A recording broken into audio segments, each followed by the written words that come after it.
जीवन चरित्र एकता सौरला खटवांगरायासी खटवांगाचा आहे दीर्घ भाऊ आणि या दीर्घ भाऊच्या पोटी रघु नावाचा राजा जन्माला आला।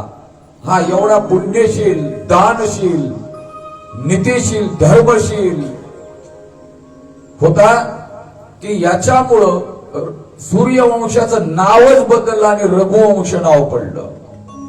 बरं का? कोणतं नाव पडलं? रघुवंश। गोस्वामी तुलसीदास महाराजांनी गोड वर्णन केलेलं आहे। रघुकुल रीत सदा चली आई, प्राण जाय पर वचन न जाय। रघुकुल रीत सदा चली आई, प्राण जाय पर वचन न जाय। रघुच्या नंतर दिलीप आहे। दिलीपाचे अज आणि या अज राजाच्या पोटी मर्यादा पुरुषोत्तम प्रभू रामचंद्रांचे वडील अर्थात पिताश्री महाराजा दशरथांचा जन्म झालेला आहे। दशरथ महान योद्धा आहे दशरथ।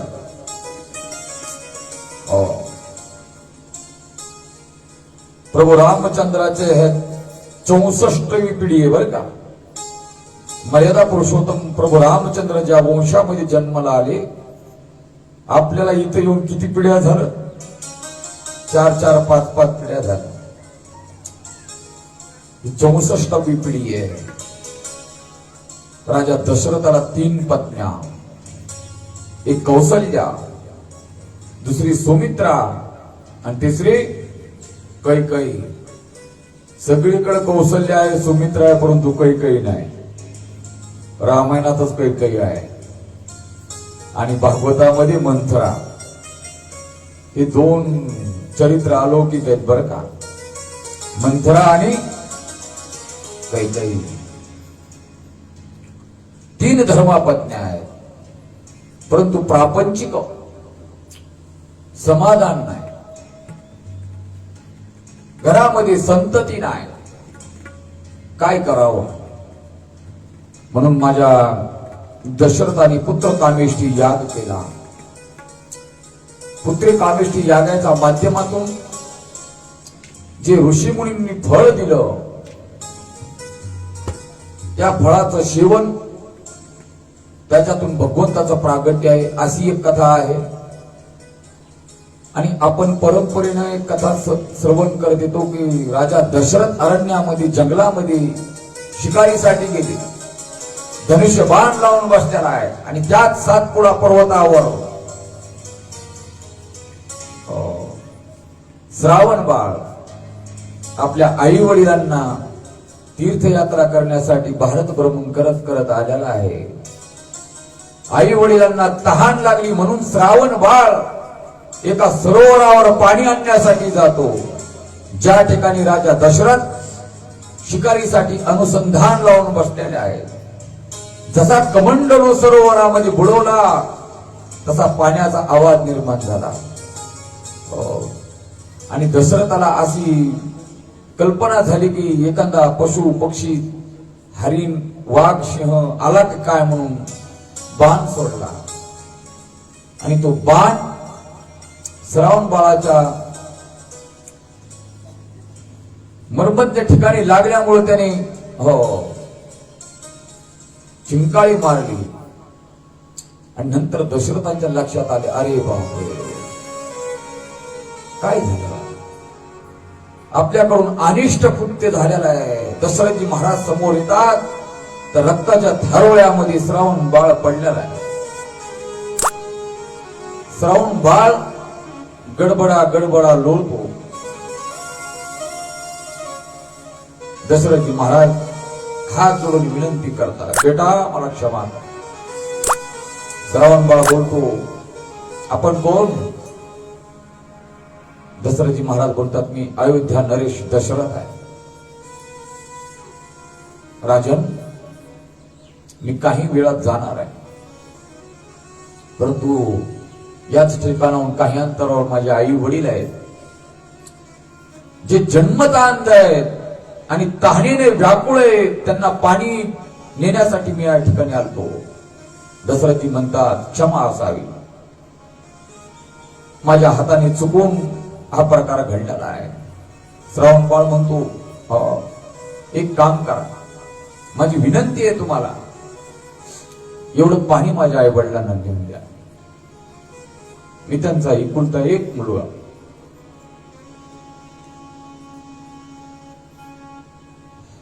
आणि टाहो फोडून श्रावण प्राण त्याग करतो. ते पाण्याचा कमंडल घेऊन राजा दशरथ ज्या झाडाखाली ती श्रावण बाळाने कावड ठेवलेली आई वडिलांची त्या ठिकाणी येतो. पाला पाचोळा वाजला.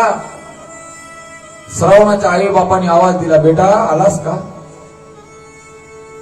अरे आमच्यासाठी तू खूप कष्ट घेतो, अनुवानी पायाने तू जंगलात आम्हाला घेऊन डोंगर दऱ्यांनी तीर्थयात्रा घडवत आहेस. तहान आहे, भूक आहे, किती तू आमचा सांभाळ करतो रे बेटा. ये, पाणी खूप दूर होतं वाटते, बराच वेळ लागला. दशरथजी बोलत नाहीत. बेटा का बोलत नाही?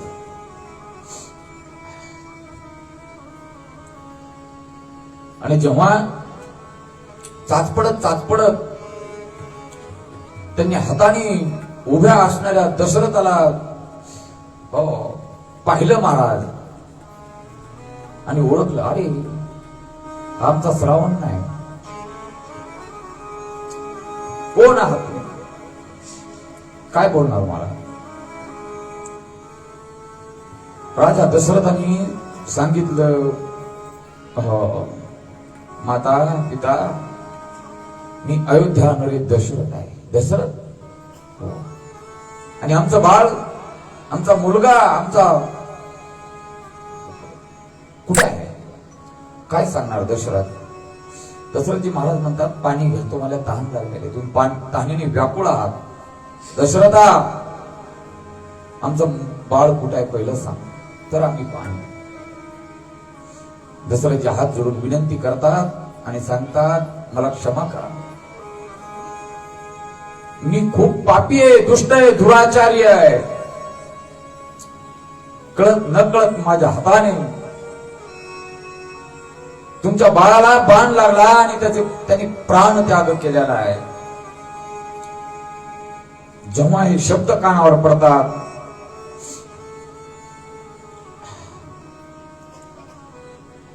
तेव्हा दशरथाचे, आपलं श्रावण बाळाचे आई वडील दशरथाला शाप देतात. राजन, आमचा एकुलता एक मुलगा, अरे निष्पाप, आमची सेवा करणारा, आम्हाला तहान लागली म्हणून पाणी आणण्यासाठी गेला आणि तू त्याला ठार केलं, हे ध्यानात घे.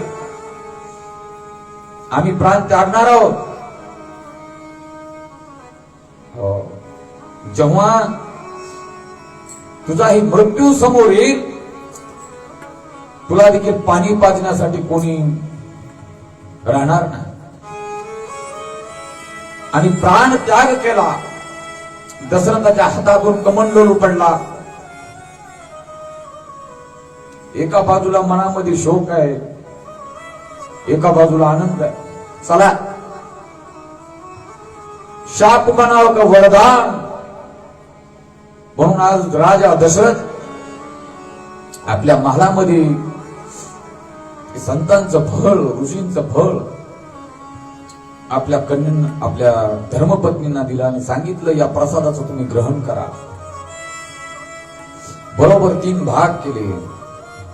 कौसल्या, सुमित्रा आणि कैकेयी यांना ते 3 भाग केले. परंतु महाराज कैकेयी आहे, लाडकी आहे, तिनं रुसवा काढलाच महाराज. आणि एवढ्यामध्ये या रामकृष्ण आहे, अहो महाराज आलेला आहे. परम आदरणीय हरिभक्ती परायण भागवताचार्य आमचे वाल्मिक महाराजांचं आगमन झालेलं. नमस्कार. आणि तो तिच्या हातामध्ये असलेला प्रसाद पुढं आकाशमार्गी जाणारी जी घार आहे, पिंडघारिणी झडपीला झडप मारली घारणी, आणि इकडं ऋषभूप पर्वतावर असणारी अंजनी भगवान शंकराच्या ध्यानामध्ये समाधिस्थ आहे. आठविला मनी सदाशिव, घारीने तो पिंड झडपला. इकडं महालामध्ये आता कैकेयीला प्रसाद नाही, दोनच भाग शिल्लक. म्हणून कौशल्याने आणि सुमित्रीने आपल्या प्रसादातील परत एक एक भाग केला आणि कैकेयीला सोपवला. त्या प्रसादाच्या माध्यमातून कैकेयीच्या आपलं कौशल्याच्या पोटी मर्यादा पुरुषोत्तम प्रभू रामचंद्रांचा अवतार झालेला आहे. बोलिए रामचंद्र भगवान. आणि सुमित्रेच्या उदरातून महान भगवत भक्त लक्ष्मणजी महाराजांचा शेषाचा अवतार झालेला आहे. कैकेयीच्या पोटी भरत आणि शत्रुघ्नजी महाराजांचा जन्म झाला. आणि इकडं ऋषभ पर्वतावर आंजनेच्या पोटी भगवान शंकराचा मूर्तिमंत अवतार श्री हनुमंत रायांचा जन्म झाला. बोलिए हनुमान जी महाराज. अंजनीच्या तपासाठी महारुद्र आले मोदी. अंजनीच्या तपासाठी महारुद्र आले मोदी. अंजनीच्या तपासाठी महारुद्र आले मोदी. अंजनीच्या तपासाठी महारुद्र आले मोदी. अंजनीच्या तपासाठी महारुद्र आले मोदी. अंजनीच्या तपासाठी महारुद्र आले मोदी. अंजनीच्या तपासाठी महारुद्र आले मोदी. अंजनीच्या तपासाठी महारुद्र आले. चैत्र पौर्णिमा सूर्योदयाचा समय आहे आणि महान भगवत भक्त श्री हनुमानजी महाराजांचं प्रागट्य झालं. महाराज ज्यांनी जन्मताच आकाशामध्ये झेप घेतली. त्यांना वाटलं कोणतं फळ आहे. आकाशामध्ये झेपावल्याच्या नंतर इंद्रदेवाने विचार केला, हा जर बालक याने जर गवसणी घातली तर जळून भस्म होईल. म्हणून हातात असणारा दंड इंद्राने आघात केला आणि हनुमानजी परत पृथ्वी तलावर आले. अतुलित बलधामा हो स्वामी तुलसीदास महाराज वर्णन करतात. पवनतय संकट हरणा मंगल मूर्ति रूप. जय हनुमान ज्ञान गुण सागर. जय कपीस तिहु लोक उजागर. रामदूत अतुलित बलधामा. अंजनी पुत्र पवन सुत नामा. अंजनी पुत्र असणारे हनुमानजी महाराज. आणि या हनुमानजी महाराजांना देव देवतांनी आशीर्वाद दिले. यशे थोरविला मारुती. यश नावाचा बोल हनुमंतरायांना दिला. यश म्हणून ध्यानात येत जा. आपल्या मराठवाड्यामध्ये काही वेळेस अशी म्हण आहे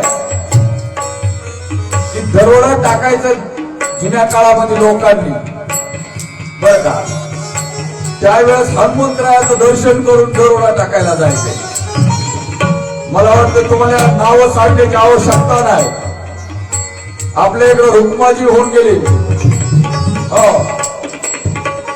रुक्माजी भोवाळे अंतरवेली हे आंध्र प्रदेश पर्यंत रोडे टाकायचे का म्हणजे असे लोक देखील हनुमंतरायाचं दर्शन करून कामाला पुढे निघायचे म्हणून घरी उठल्याच्या नंतर सकाळी सकाळी कधी हनुमंतरायाच्या दर्शनाला येत जा मंदिरामध्ये जर जीवनामध्ये हेच संपादन करायचं असेल संकट निवारण करायचे असतील तर हनुमंतरायाचं दर्शन झालं पाहिजे जीवनातले संबंध दुःख ज्याच्या कृपेने नाहीशी होतात तो महान भगवत भक्त श्री हनुमंतराय गोस्वामी तुलसीदास महाराज वर्णन करतात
तुलसीदास महाराज वर्णन करतात महाराज अष्टसिद्धीनो निधी के दाता तुमच्याकडे अष्टसिद्धी आहेत हो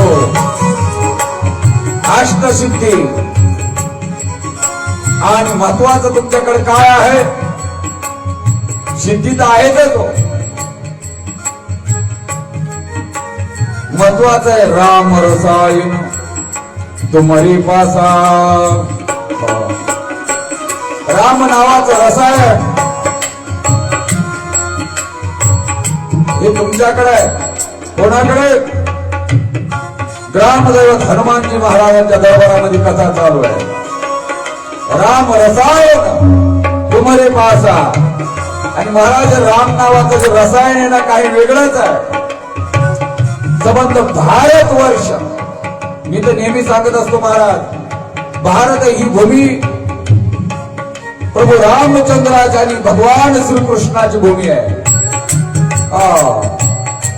भारतवर्ष सामान्य नाही या भारतवर्षामध्ये माझ्या या दोन महापुरुषांनी युग पुरुषांनी अवतार धारण केलेला आहे कन्याकुमारी पासून ते काश्मीर पर्यंत हा भारत वर्ष आहे. राम रसायन तो बरे पाक. सतत भगवंताचं चिंतन हनुमंतरायांच्या मुखामध्ये.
राम जय राम जय जय राम, श्री राम जय राम जय जय राम, जय राम जय राम, श्री राम जय राम जय राम, श्री राम जय जय राम, श्री राम जय राम जय जय राम, श्री राम जय राम जय जय राम, श्री राम जय राम जय जय राम, श्री राम जय राम जय जय राम, श्री राम जय राम जय जय राम, श्री राम जय राम जय जय राम, श्री राम जय राम जय जय राम, श्री राम जय राम जय जय राम, श्री राम जय राम जय जय राम, श्री राम जय राम जय जय राम, श्री राम जय राम जय जय राम, श्री राम जय राम जय जय राम, श्री राम जय राम जय जय राम, श्री राम जय राम जय जय राम, श्री राम जय राम जय जय राम, श्री राम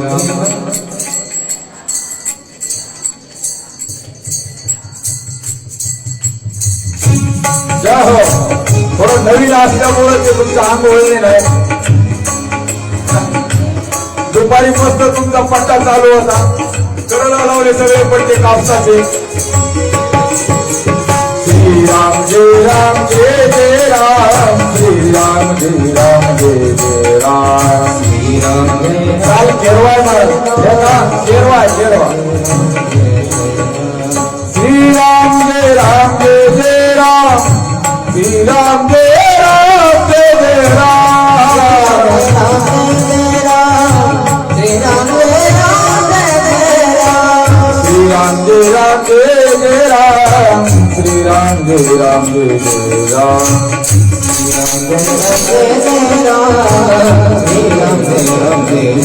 माता अंजनीच्या पोटी हनुमंतरायाचा अवतार झाला.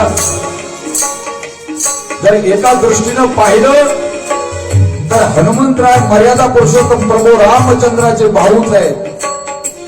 फळाच्या दृष्टीने जर पाहिलं तर, परंतु इकडे दास्यत्व निकट हनुमंते पैकेले म्हणून देखील रामचरण. हनुमंताला विचारलं महाराज आता प्रभू रामचंद्र, हनुमंता तुझा माझा काय संबंध आहे? संबंध आल्याशिवाय गोष्टी घडत नाहीत. दादा संबंध नसेल तर गोष्टी काय संबंध आहे तुमचा आमचा? संबंध आहे म्हणून तर गाठी भेटी घडल्या. नाही तर जगामध्ये माणसं कमी आहेत का? कोण कुणाकडे यायला? हनुमंताला विचारलं प्रभूंनी, हनुमंता अरे तुझा माझा काय संबंध आहे? महाराज हनुमंतराय बुद्धिमता वरिष्ठ मनोजवं मारुततुल्य वेगं जितेन्द्रियं बुद्धिमतां वरिष्ठं वातात्मजं वानरयूथमुख्यं श्रीरामदूतं शरणं प्रपद्ये. बुद्धिमता वरिष्ठं, माझ्या प्रभूनं विचारलं आणि हनुमंताने सरळ सांगितलं, भगवान देहदृष्ट्या तोहं दासो, देहदृष्ट्या तोहं दासो, जीवदृष्ट्या त्वदंशः, आत्मदृष्ट्या त्वमेवाहम् इति मे निश्चिता मतिः. महाराज, देहदृष्टीनं पाहिलं तर मी तुझा कोण आहे? देहदृष्ट्या तोहम दासो, मी तुझा दास आहे. तुम्ही माझे प्रभू आहात, स्वामी आहात, मालक आहात. देहदृष्ट्या. जीवदृष्ट्या जर पाहिलं तर मी तुमचा अंश आहे, तुम्ही ईश्वर आहात. आणि आत्मदृष्ट्या जर पाहिलं, आत्मदृष्ट्या त्वमेवाहम, तू आणि मी एकच आहोत. इति मे निश्चिता मती. अलौकिक बौद्धिक सामर्थ्य असणारे हनुमंतराय आणि गोस्वामी तुलसीदास महाराजांच्या मुखातून शब्द प्रकट झालेले आहेत. महाराज तुलसीदास महाराज बोलून जातात, संबंधावर बोलावे. भगवान तुम्ही कोण आहात? तुलसीदास महाराज बोलतात, थोडा नवीन भाव, एक ओघात आले म्हणून बोलावं. जेव्हा तुम्ही अत्यंत दयाघन आहात.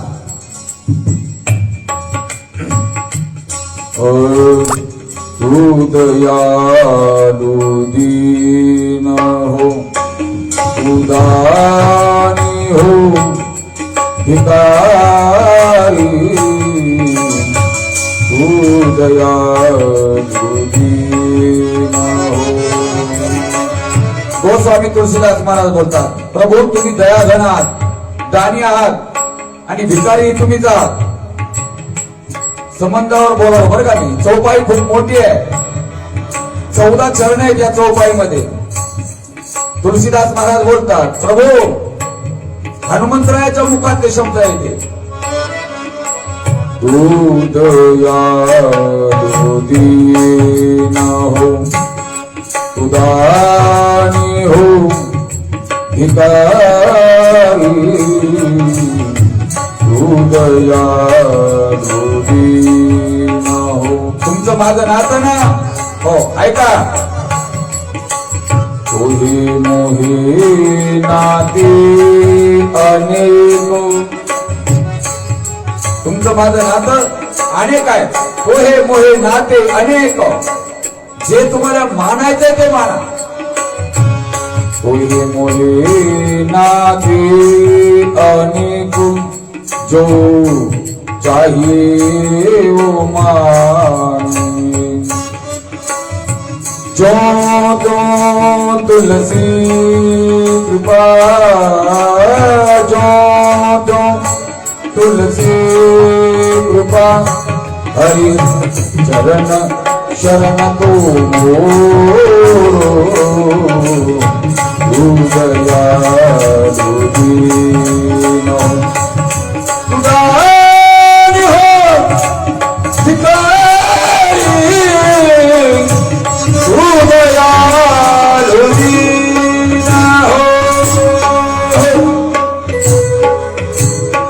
बोलिए हनुमान जी महाराज की जय. मर्यादा पुरुषोत्तम प्रभू रामचंद्रांचा अवतारकारी प्रागट्य झालेलं आहे. वेळेचं बंधन आहे. तुम्ही नेहमी कथा श्रवण करणारे आहात. 9ची संख्या तुमच्या डोक्यात आहे. आता मी ही 9ची संख्या सांगून तुमचा वेळ घेणार नाही महाराज. आणि आज अयोध्येमध्ये रघुवंशाचे कुलगुरू श्री वशिष्ठजी महाराज येतात आणि राजा दशरथांनी स्वागत केलं. आई मुनिवर, आपके कृपा से तो हम हमारे घर लाला हुए, 4 पुत्र हुए आहे. स्वागत केलं. येण्याचं कारण विचारलं. आणि वशिष्ठांनी सांगितलं, राजन तुझी ही मुलं मला हवी बर का. आणि मर्यादा पुरुषोत्तम प्रभू रामचंद्र, लक्ष्मणजी महाराज, भरत शत्रुघ्न या चारही मुलांना घेऊन वशिष्ठजी आपल्या आश्रमाकडे निघत आहेत बर का. वाटेमध्ये माझ्या प्रभू रामचंद्रांनी ताडिकीचा वध केलेला आहे. ताडिका आणि ताडिकेचा वध केल्याच्या नंतर तो सुभा आहे, तिला वैकुंठाला पोच केलं. पुढे वाटेमध्ये मारीच,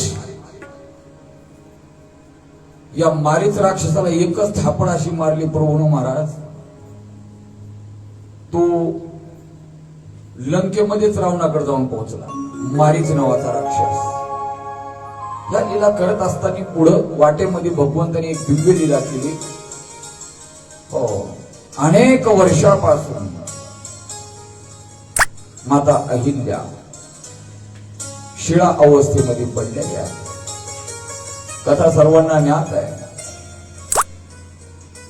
गौतम ऋषींची धर्मपत्नी अहिल्या, त्या अहिल्याचा उद्धार माझ्या भगवंताने केलेला आहे. चरण स्पर्श केला आणि अहिल्याचा उद्धार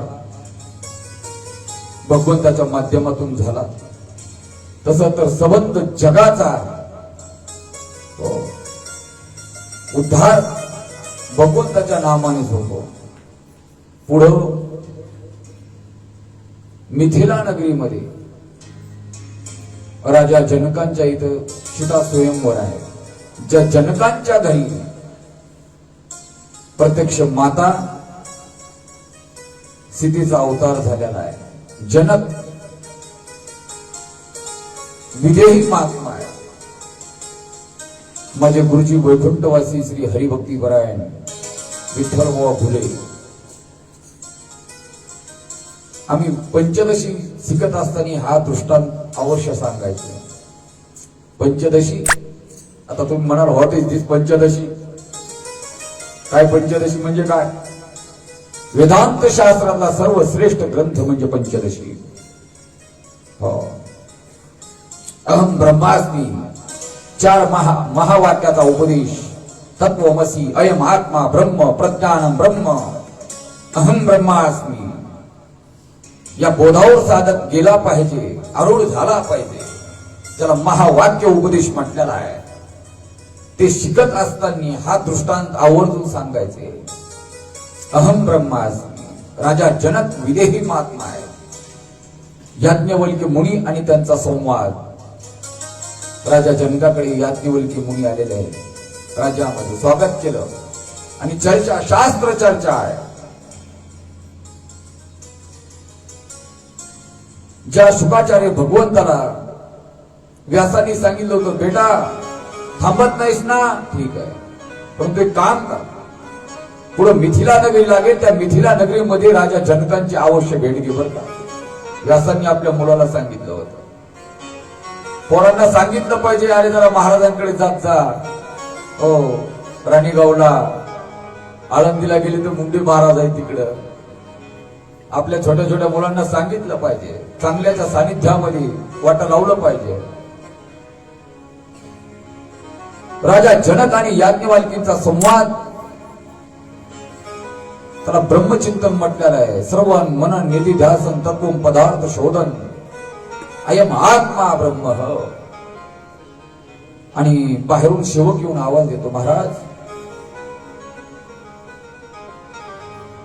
एक 12-13 वर्षाचा युवा साधू तुमच्याकडे आलेला आहे आणि तो सांगतो की मी शुक आलेलो आहे. कोण आलेलो आहे? मी शुक. मी का बोलालो? राजा जनकांचा अधिकार पहा. सेवकाने येऊन सांगितलं, महाराज बाहेरून एक युवा संत आलेले आहेत आणि ते सांगतात मी शुक आलेलो आहे. जनकाने सांगितलं, संगम तत्वा सुखी भव. जा. कोण म्हणतंय? जनक.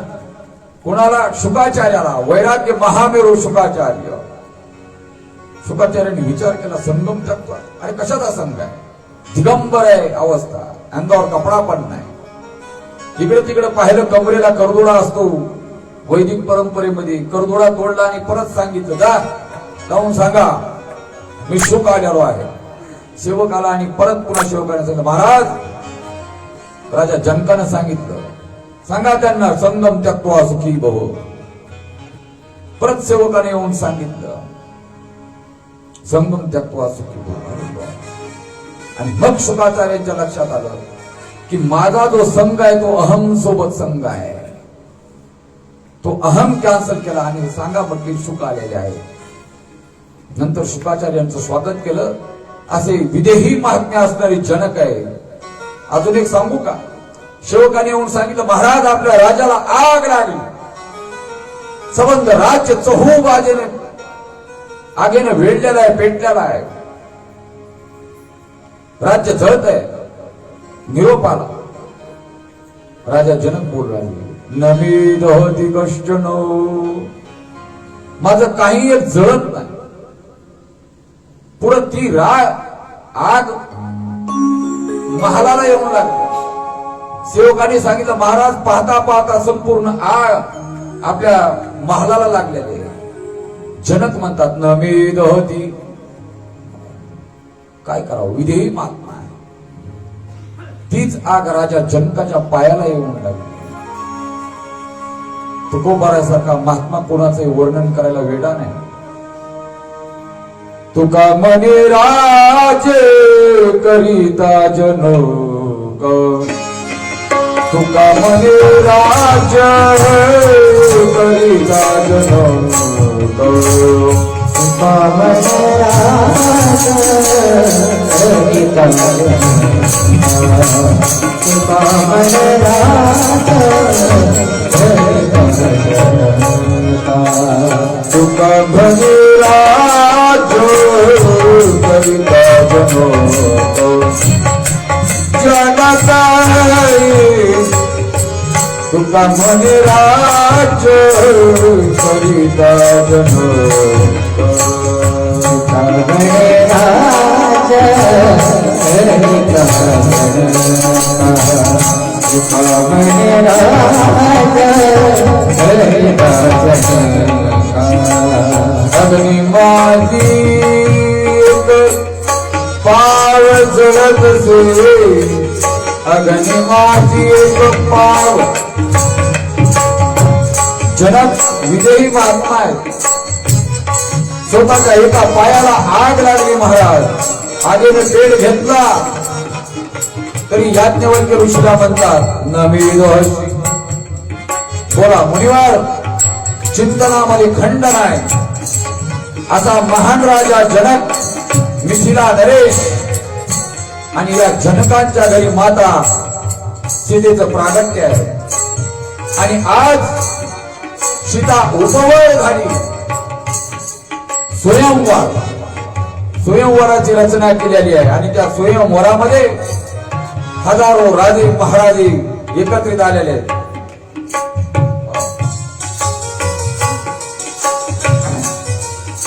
स्वयंवरासाठी जो धनुष्य ठेवलेला आहे तो शिवधनुष्य आहे. बर का, शिवधनुष्य. कारण एक वेळच भगवान परशुराम राजा जनकाकडे येऊन गेले होते. असेच महाराज जसे आपल्याकडे आले गाठी भेटी, स्वतःचा शिवधनुष्य सोबत आहे. राजा जनक आणि परशुराम गप्पा मारतात. विचार विनिमय चालू. एवढ्या म्हणजे छोटीशी असणारी सीता,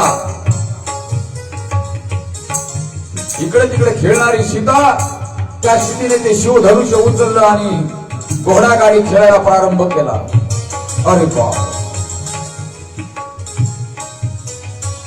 महाराजांनी विचार केला, सामान्य मुलगी नाही, तो धनुष्य तिथंच राहिला पुढं.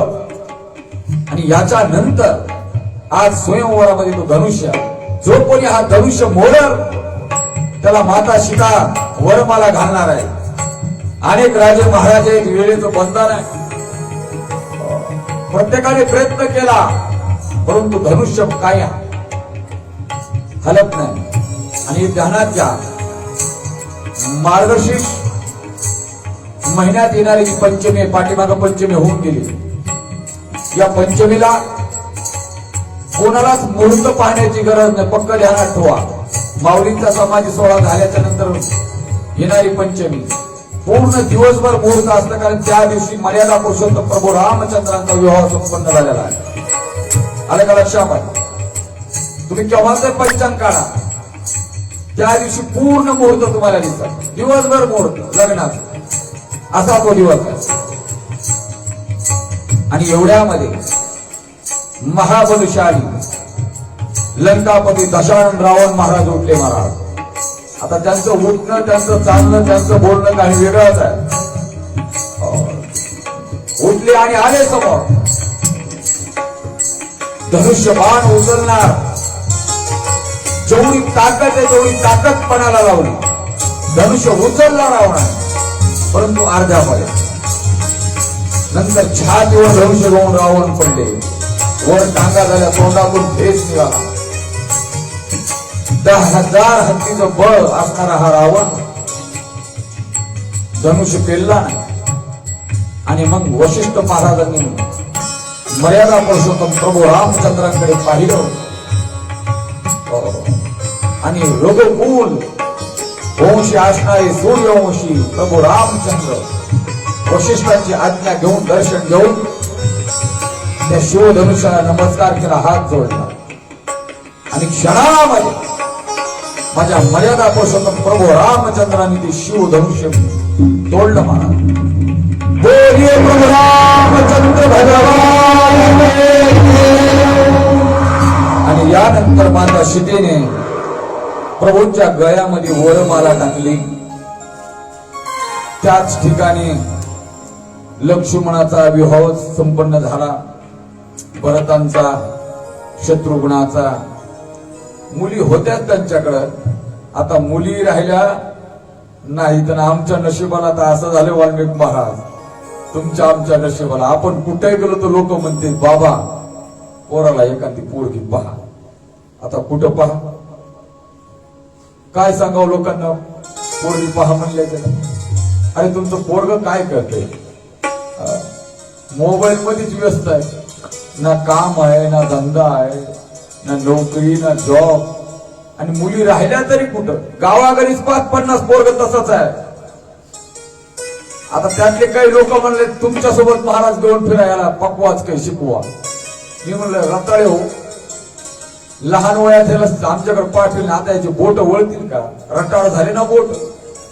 वय वर्ष 35 आणि 40 जणांनी आळंद दिला. कशाला न म्हणले ठोंगे नेऊन काय उपयोग?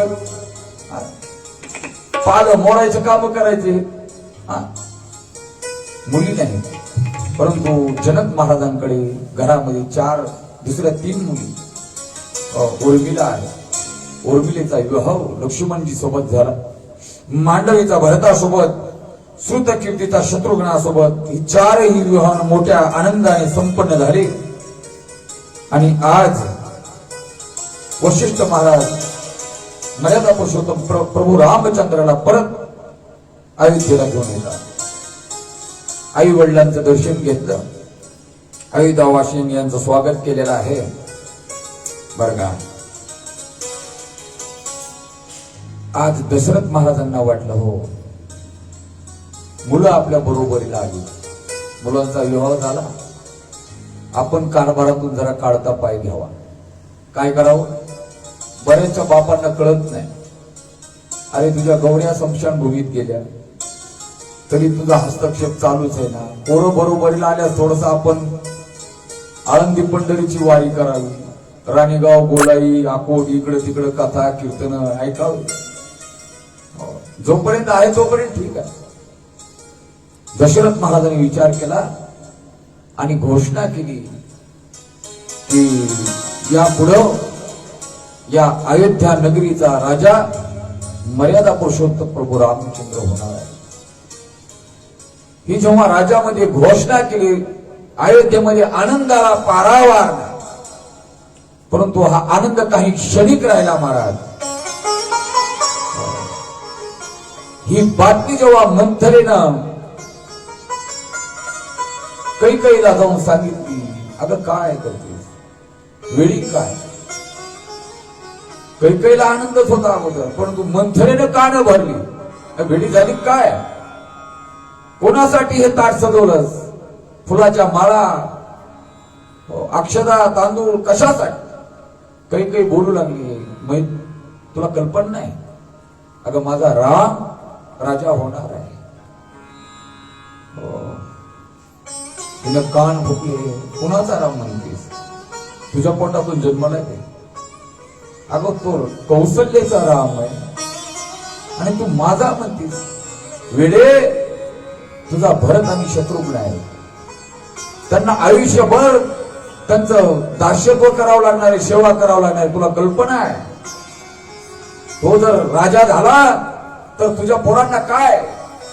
आणि मग महाराज ते ताट बाजूला फेकलं कैकेयीनं आणि एक स्वतंत्र भुवन होतं, ज्याला कोप भवन म्हटलं जायचं. त्या भवनामध्ये कैकेयीनं आपलं स्वरूप प्रगट केलं.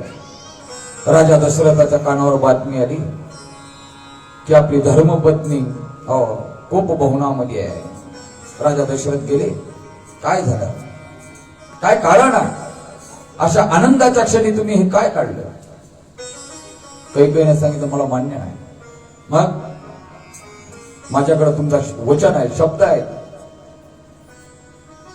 मग मला ते आज योग्य वेळ वाटते मागण्यासाठी. कोणाला. कैकेयी बोलते दशरथाला, स्वामी आज योग्य वेळ आहे, मी तुम्हाला सांगितलं होतं योग्य वेळी ते मागेल आणि आज योग्य वेळ आहे. महाराज राजा दशरथाच्या काळजामध्ये बाण लागावा तसं झालं. कैकेयी काय बोलतेस, समजत आहे महाराज, हा स्त्री हट्ट आहे. शेवटी कैकेयी ऐकली नाही आणि वरदान मागितलं. एका वराने भरताला राज्य आणि दुसऱ्या वराने रामाला 14 वर्ष वनवास. 10 दिवसात दशरथजी महाराज कोसळले जीवनभर. दुःखाला अंत पार नाही. महाराज निर्जन पडले. मर्यादा पुरुषोत्तम प्रभू रामचंद्र जेव्हा आले आणि वडिलांची अवस्था पाहिली, विचारलं, बाबा का बरं, आता तर तुम्ही आनंदी होता, संबंध अयोध्या नगरी आनंदी होती, असं अचानक. तेव्हा दशरथांनी सांगितलं, बेटा तुला 14 वर्ष वनवास भोगावा. वडिलांची आज्ञा, एक आदर्श पुत्र म्हणून क्षणाचाही विलंब न करता माझ्या रामाने अंगावरली राजवस्त्र, काही वेळात सिंहासनावर बसून राजा होणारा राम वस्त्र काढून टाकले, अंगावर लक्तर घेऊन वनासाठी निघालेले.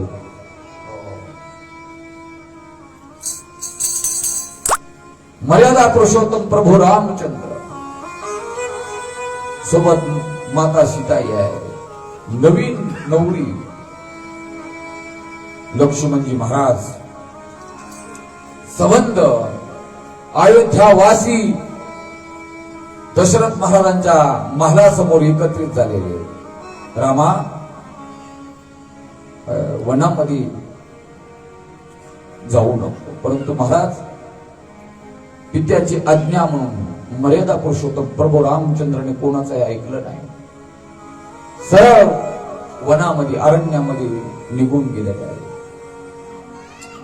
पुढली कथा तुम्हाला सर्वांना ज्ञात आहे. वाटेमध्ये गंडकी नदी आहे, गुहक आहे, गुहकांनी नदी पार केली. अरण्यामध्ये जंगलामध्ये मर्यादा पुरुषोत्तम प्रभू रामचंद्र राहिले. यावेळेस भरतजी महाराज आपल्या आजोळी होते आणि यांना कळालं की माझ्या आईने हा सगळा प्रकार केलाय. कौशल्याचं दर्शन घेतलं, बाबांचं दर्शन घेऊन सांगितलं, अयोध्यावासियांना काळजी करू नका, मी परत आणतो. भरतजी महाराज पाठीमागे गेले महाराज. आणि गंडक्या नदीमध्ये मी त्या दिवशी भाग सांगितला. गंगा माता प्रगट झाल्या. हे भरतजी मुनी मागा, काय पाहिजे ते तुम्हाला जे हवंय ते मागा, मी प्रसन्न आहे, वरम पुर्यात. भरतजी महाराज हात जोडून म्हणतात, माते धर्म न धन काम न रुचे, गती न चाहू निर्वाणू. धर्म न धन काम न रुचे, गती न चाहू निर्वाणू. जन्म जन्म रती राम पदी, यह वरदान नानु. जन्म जन्म रती राम पदी, यह वरदान नानु. दादा परत चला. रामानं सांगितलं, भरता नाही, तुला कल्पना आहे? अरे आपला वंश कोणता आहे, आपलं कुळ कोणतं आहे? रघुकुलरीत सदा चली आई है, प्राण जाय पर वचन न जाई. भरता तुला कल्पना आहे? अरे मी माझ्या वडिलांना शब्द दिलेला आहे, परत नाही. नाही दादा चला. प्रधान आणि काय गोष्ट असेल महाराज, 14 वर्ष माझा राम अनवाणी पायाने डोंगरामध्ये दंडकारण्यामध्ये वास्तव्यास राहिला. हा 7 पर्वत देखील या दंडकारण्याचाच एक भाग आहे. अलौकिक जीवन चरित्र मर्यादा पुरुषोत्तम प्रभू रामचंद्रांचं अलौकिक. पुढे अनेक कथा भाग आहे अरण्यामध्ये. पर्णकुटी करून लक्ष्मणजी महाराज आणि माता सीतेसोबत मर्यादा पुरुषोत्तम प्रभू रामचंद्र आहे, निवास चालू आहे. सीता हरण हा थोडस कथा परिसता रामायण, पूर्वज उद्धरती जाण, पूर्वजाची नवल कोण, उद्धरे त्रय जगती. अलौकिक कथा मर्यादा पुरुषोत्तम प्रभू रामचंद्रांची. सीतेचा शोध हनुमंतराय, वाली, अंगद, जामवंत ही वानर सेना एकत्रित केली आणि हनुमंतरायाच्या माध्यमातून लंकेचा शोध लावला. शोधी येली लंका, धन्य धन्य म्हणे तुका. आणि महाराज समेट करण्यासाठी आलं का लक्षामध्ये? समेट कोण गेले? अंगद. कोण गेले? अंगद. अंगदानं सांगितलं, रावणाच्या पुढे प्रस्ताव मांडला चितेला सोडण्यासाठी. जेव्हा ताकद दाखवायचा प्रसंग आला तेव्हा अंगद बोलू लागला, अंगद शिष्टाई वाचा तुम्ही. अंगद म्हणतो रावणाला, ओ महाराज तुम्ही मला विचारता मी कोण? तुम्हाला कल्पना आहे का मी त्याचा पोरगा आहे? माझ्या बापानं तुम्हाला काखेमध्ये 6 महिने ठेवून 7 समुद्राची आंघोळ करून आलता. त्याचं पोरग, माझं नाव अंगद आहे. समेट झाली नाही. पुढे युद्धाचा प्रसंग खूप मोठा आहे. राम रावणाचं युद्ध. याच्या अगोदर कुंभकर्णासोबत युद्ध प्रारंभ झालं. जे कुंभकर्ण झोपेतच होते, वरदान होतं, कथा सर्वांना ज्ञात आहे. कुंभकर्ण आले महाराज, झोपेतून जसे उठले तसे युद्धाच्या रणांगणामध्ये हजारो वानर सैन्यांच्या चालण्यानंच ठार व्हायला लागलं. काय करावं? आणि शेवटी या वानर सैन्यामध्ये एक छोटस वानर होतं, ज्याचं नाव गंधमादन नावाचं वानर आहे, ज्याला सुगंधी पण म्हटलेलं आहे बरं का. वेगवेगळे नाव आहे. या सुगंधीनं कुंभकर्णाच्या नाकात कानामध्ये उड्या माराव्या युद्धामध्ये. त्याच्यामुळे त्याचं मन विचलित व्हायचं. म्हणून कुंभकर्णाने अचानकपणे त्या सुगंधीला पकडलं आणि असं हातात धरलं. आणि मग आता ते वानर, छोटस वानर टुळटुळ पाहू लागलं. डोळ्यासमोर मरण असल्यास काय करेल बिचार. कुंभकर्ण बोलू लागला, का रे लय वळवळ करू लागला, आता कसं वाटतं आता. आणि दाबलं महाराज, दाबल्या त्याला लघवी झाली, संडास बंद झाली, चिळकाट्याच निघाली, हादरलं घाबरलं ते. कुंभकर्ण त्याला बोलू लागला, काय नाव तुझं. ते म्हणलं माझं नाव सुगंधी आहे. लय उड्या मारत होता. पार्टी बदल, तुला जीवदान देतो, हातात पकडलेला आहे. ते म्हणलं पार्टी बदल, हा आमच्या पक्षात येईल. ते म्हटलं हे पा मी काही पार्टी बदलणार नाही, कारण तुझी सत्ता कधीच येणार नाही. जिकडं सत्ता आता तिकडं लोक उड्या मारावे, मी बदलणार नाही. कुंभकर्ण म्हणला मग जीव जाईल. हे पाय मला जीव गेला तरी चालेल, परंतु मी रावणाचा म्हणून कधी मरणार नाही. मरण जरी आलं तरी रामाचाच म्हणून मरेल. एवढी अपार निष्ठा त्या सुगंधीची. महाराज कुंभकर्णानं दाबलं, नाकातून तोंडातून रक्ताच्या धारा लागल्या, चिळकंड्या निघाल्या. शेवटी कुंभकर्णानं जणू काय अंगाला तेल लावतो अशा प्रकारे त्या गंधमादन वानराला चोळून आपल्या अंगाला लावलं. त्याचा सुगंध त्रिलोकामध्ये आला. आज रामायणामध्ये अजर अमर आहे गंधमादन नावाचं हे वानर. पुढं विभीषण जी महाराज शरण आले प्रभू रामचंद्राला. मनसी विभीषण शाना तो शरण गेला रामा. आणि सांगितलं प्रभू हा रावण असा मरणार, त्याला धनुष्य तुम्ही त्याच्या बेंबीमध्ये मारा. घनघोर युद्ध चालू झालं. लंकापती रावण आणि मर्यादा पुरुषोत्तम प्रभू रामचंद्रांचं. क्षणामध्ये रावण गतप्राण झाला. बोलिए प्रभू रामचंद्र भगवान. आणि आज मात्र मर्यादा पुरुषोत्तम प्रभू रामचंद्र अयोध्येला परत आलेले आहेत. झाली राम राज्य काय होणी आम्हासी. हो, एक श्लोकी रामायण. अधो राम तपोवनादि गमनम हत्वै मृगे कांचनम वैदेहरणम जटायुमरणम सुग्रीव संभाषणम बाले निर्दरम समुद्र तरणम लंकापुरी दानम पश्चाद रावण कुंभकर्ण हरणम एतद्धि रामायणम. प्रभु रामचंद्र भगवान की जय.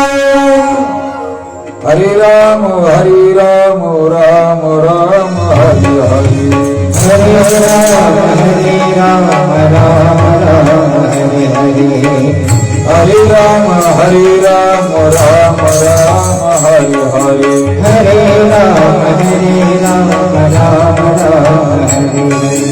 हरे कृष्णा कृष्णा हरे हरे. हरे कृष्णा कृष्णा कृष्णा हरे हरे. हरे राम राम राम हरे हरे. हरे राम राम राम हरे हरे. हरे राम राम राम हरे हरे. हरे राम राम हरे हरे.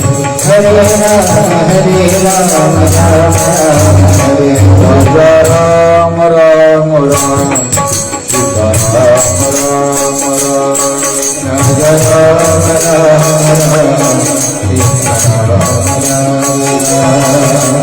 राम राम राम राम राम राजा राम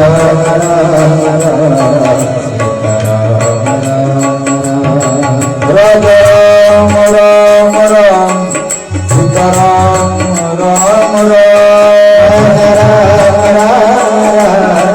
सीता राम राम राजा राम राम राम सीता राम राम राम. बोला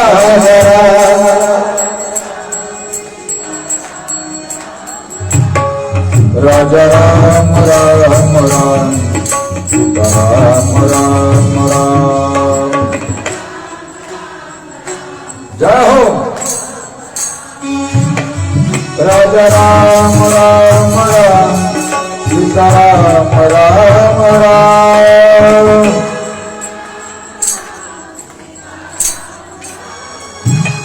राजा राम राम राम सीताराम राम राम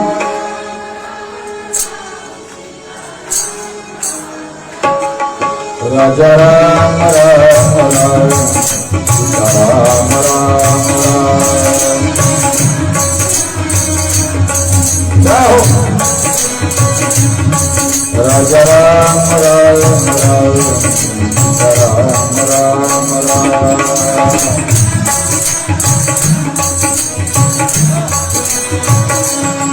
राजा राम राम राम सीताराम राम राम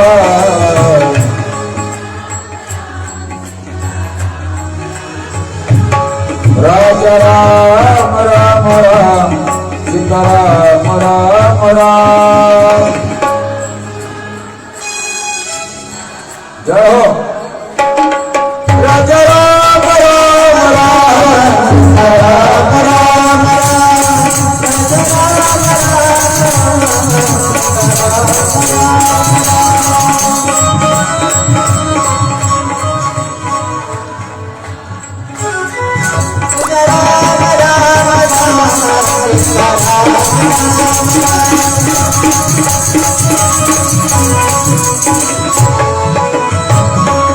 भाग्य आज माझा राम अयोध्येचा नरेश झालेला आहे. नरेश आणि 550 वर्षाच्या नंतर या भारत वर्षामध्ये देशाचे पंतप्रधान आदरणीय नरेंद्रभाई मोदी आपल्या मोठ्या दादांच्या माध्यमातून शरयूच्या काठावर मर्यादा पुरुषोत्तम प्रभू रामचंद्रांचं भव्य आणि दिव्य मंदिर उभा राहिलेलं आहे. तुमचं आमचं भाग्य आहे. कधीतरी जा. 550 वर्ष लागले. किती वर्ष? 550. आणि हे मंदिर बांधण्यासाठी सोडवण्यासाठी अनेक राजे महाराजे यांनी युद्ध केलेले आहेत. महाराणा प्रताप, पृथ्वीराज चव्हाण, झाशीची राणी अहिल्यादेवी होळकर, गुरु गोविंद सिंग, आलं का लक्षामध्ये? अशा अनेक महापुरुषांनी या मंदिरासाठी युद्ध केली. परंतु मंदिर रखडलं. पुढं भारत देश स्वतंत्र झाला तरी मंदिर कोर्टामध्ये गेलं. नंतर कारसेवकांची भरती झाली. विवादित ढाचा उद्ध्वस्त केला. त्याच्याही नंतर कितीतरी वर्ष गेली. जैसे ती स्थिती. परंतु 2018ला तो उषकाल झाला आणि सुप्रीम कोर्टाने निकाल दिला की ही जन्मभूमी मर्यादा पुरुषोत्तम प्रभू रामचंद्रांची जन्मस्थळी आहे. त्या सरकारचं गव्हर्नमेंटचा आम्ही धन्यवाद व्यक्त करतो. आणि यात निर्णय झाल्याच्या नंतर काही क्षणामध्ये देशाच्या पंतप्रधानांनी जाहीर केलं की प्रत्येक गावातून, प्रत्येक गंगेचं पाणी, प्रत्येक गावची माती आणि प्रत्येक घराघरातून फुलाची पाकळी या मंदिरासाठी हवी. तुम्ही आम्ही फुलाची पाकळी त्याच्यामध्ये संयोग केलेला आहे. आणि आज 2024 मध्ये मंदिर पूर्ण तयार आहे. काल परवा 2 महिन्यापूर्वी कलशारोहण आणि कलशारोहण करून प्रभू रामचंद्रांचा धर्मध्वज देशाचे पंतप्रधान आदरणीय नरेंद्रभाई मोदींनी फडकावला. ते क्षण तुम्ही आम्ही पाहिलेले. तुमचं आमचं भाग्य. जा एकदा शरयूचं स्नान करा. आणि मी तर म्हणेल मंदिर पाहिल्याशिवाय मरायचं नाही.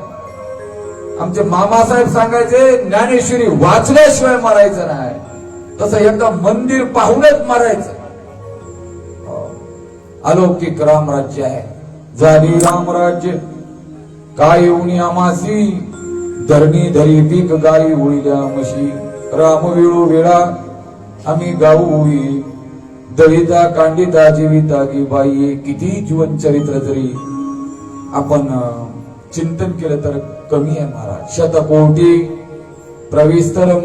माझ्या रामाचं जीवन चरित्र एक आदर्श जीवन चरित्र आहे. एक बाणी, एक वचनी आणि एक पत्नी असं अलौकिक जीवन चरित्र प्रभू रामचंद्रांचं. राजन, ज्या सूर्यवंशामध्ये रघुवंशामध्ये प्रभूंनी अवतार घेतला तो सूर्यवंश धन्य आहे. सुतजी महाराज शौनकादी ऋषींना सांगतात, हे शौनकादी ऋषींनो, मी तुम्हाला सांगितलं होतं की पूर्ण अवतार रामकृष्ण, अवताराचं चिंतन 6 विभाग केले महाराज. अंश, अंशांश, आवेश, कला, पूर्ण आणि पूर्णतम अवतार. त्यामधलं एक अवतार चिंतन आपण प्रभू रामचंद्रांचं पाहिलं. आता दुसरं अवतार चिंतन पुरुषोत्तम भगवान. पुरुषाणाम उत्तम इति पुरुषोत्तम, षष्टी तत्पुरुष समास. पुरुषाणाम उत्तम इति पुरुषोत्तम असणारा भगवान श्रीकृष्णाचं जीवन चरित्र आपण या ठिकाणी पाहणार आहोत. भगवंताचा अवतार कार्य या ठिकाणी पाहणार आहोत. जन्मोत्सव मला वाटतं तयारी जवळजवळ झाली ना, झालीच ना. होय, तिकडं वसुदेवजी महाराज तयार आहेत का? काय केलंय का? जन्मोत्सव असाच आहे, छबी वगैरे नाही. कारण आपण झाकीवाले कॅन्सलच केले. वाल्मिक महाराज दादा बोलले, आम्ही तर निघालेलो. ते म्हणले झाकीवाल्याचं कामच नाही, ते कथा ऐकणं होणार नाही. मग त्याला विचारायला आम्ही म्हटलं असू दे, असं भगवंताची तर झाकी तयार. भगवंताचं अवतार लीला कार्य आपल्याला पाहायचंय. एकदा भजन करा. श्री कृष्ण गोविंद हरे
शुकाचार्य महाराज राजा परीक्षितला सांगत आहेत, राजन, ज्या वंशामध्ये माझ्या गोविंदाने अवतार धारण केला तो वंश म्हणजे चंद्रवंश आहे.